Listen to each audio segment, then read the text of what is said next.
The ayes have it. Didymus. 2 minutes. Mr. Speaker, I want to be very clear that I support this impeachment motion.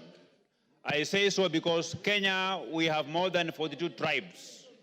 And it was never our permission to decide which tribe you belong to, Honorable Speaker. And we want every part of our country to feel part and parcel or properly represented by our Deputy President. The continued dividing of our country in shares, Honorable Speaker, in terms of how many votes that a particular area voted for the government, Mr. Speaker, it is making parts of this country feel like they're not part of this country. I think, in a nutshell, Honorable Speaker, because of time, I want to summarize what I want to say by saying that Kenya as a country, the position of the Deputy President, it requires a patriot. It requires an individual whom, when he speaks, the country listens with optimism. It doesn't require an individual who, when he opens his mouth, part of this country begins to bleed. This country doesn't require a villager in the name of the Deputy President. It requires a patriot, a statesman. And this House, Mr. Speaker, we will go down in the history of this country because the war against tribalism, the war against segregating this country along shareholding lines, it's a war that we have come a long way, Honorable Speaker. It's a war that we vowed that we must win it in installments, and today we are paying the last installment. Rigathi Gachagua must go home, not by walking, but by running, Honorable Speaker. I support. Member for Wajir West.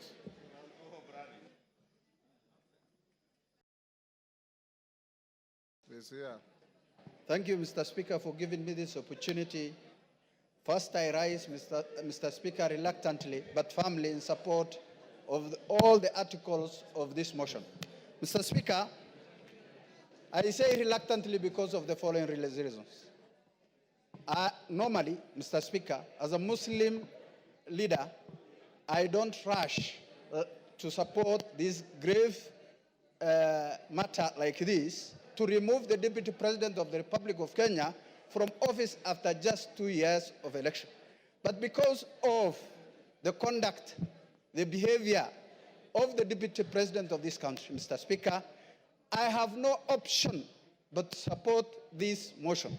Mr. Speaker, I am a witness who went to the office of the Deputy President of the Republic of Kenya to request for assistance during the drought season, to request for relief food for the people of Wajir West. But the utterances of the Deputy President of the Republic of Kenya was shocking, Mr. Speaker. He told me, Mr. Speaker, and I want to confirm to this House, that the Deputy President of the Republic of Kenya told me you have more than your share. It was shocking. I was dejected, hopeless, and left the office in protest, Mr. Speaker, who disrespected and discriminated against the people I represent in this House. Mr. Speaker, today, as we speak, it's a historical day. And for that reason, Mr. Speaker, for unity of this House, of the country. Your time is up. Your time is up. Member for Tetu. Thank you, Mr. Speaker. You have 2 minutes. Mr. Speaker, from the onset, I rise to oppose this motion, to this special motion on removal from office by impeachment of the Deputy President of the Republic of Kenya. Mr. Speaker, when a man is down in the spirit of Ubuntu, it is not good to crush him.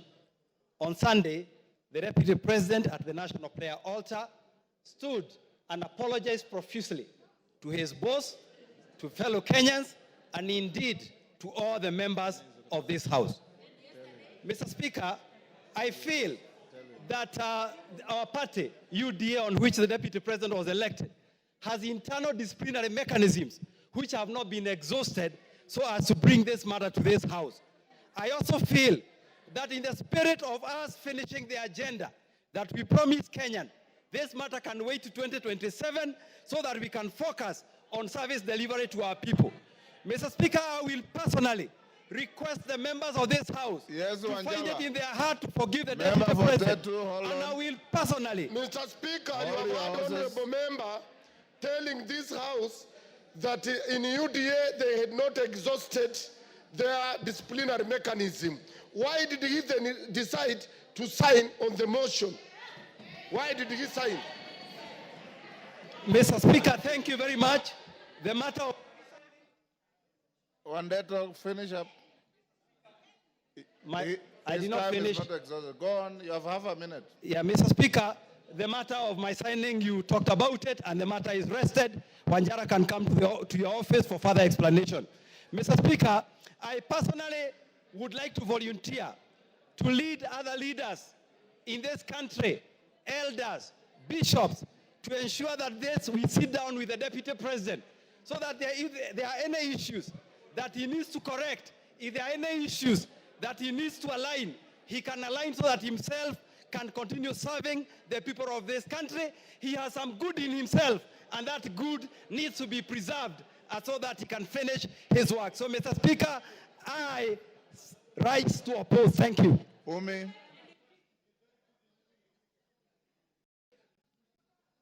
You have 2 minutes. Thank you, Mr. Speaker. I rise to support the motion of impeachment because of many reasons. Mr. Speaker, as a young person and as a representative of the House for the Youth, I wonder how many young people of this country can walk into a bank and access a loan of 600 million shillings without any guarantees of any sort. Mr. Speaker, this is a representation of impunity. The Deputy President stood before the media yesterday as a national leader to defend his children. I respect that he stood to defend his children, but how many children of this country has he given a chance for them to access the same benefits? Myself included, I cannot access a loan of that amount of money.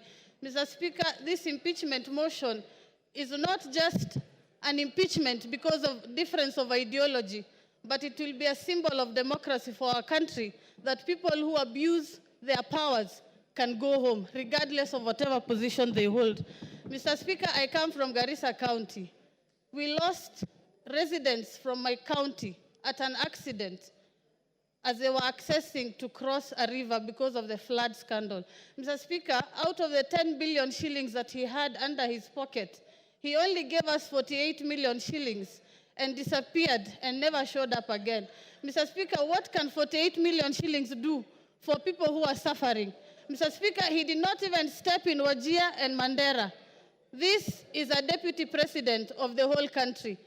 I support the impeachment. He must go home and create a room for other people to get that position. Maybe it's time for other regions to be deputies so that we can get the same benefits. Mr. Speaker, I can even do a good job myself. Mr. Speaker. Your time is up, Jen Kagiri.